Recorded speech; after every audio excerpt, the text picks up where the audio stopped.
श्री स्वामी समर्थ. श्री स्वामी समर्थ महाराजांची जी केस आणि नखे कापली जायची ती केस आणि नख कापण्यासाठी एक गोपाळ नावाचा नाभिक समाजाचा नाभी होता. अक्कलकोटमध्ये प्रत्येक भक्ताला स्वामींचा प्रत्यय तर आलाच होता.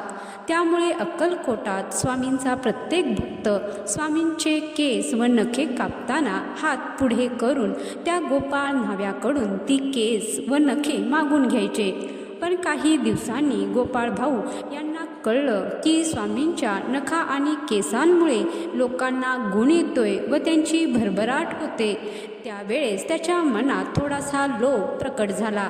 त्यानंतर गोपाळ भाऊंनी स्वामींची नखे व केस जपून ठेवायला सुरुवात केली व काही दिवसानंतर त्याचं ताबीत बनवून ते बाजारात विकायला लागले.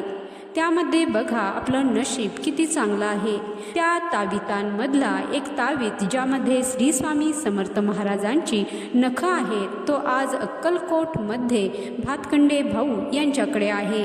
तर ही गोष्ट तुम्हाला माहीत होती की नाही ते कमेंटमध्ये नक्की सांगा आणि श्री स्वामी समर्थ कमेंट बॉक्समध्ये लिहायला विसरू नका. व्हिडिओ आवडला असेल तर व्हिडिओला जरूर सबस्क्राईब करा.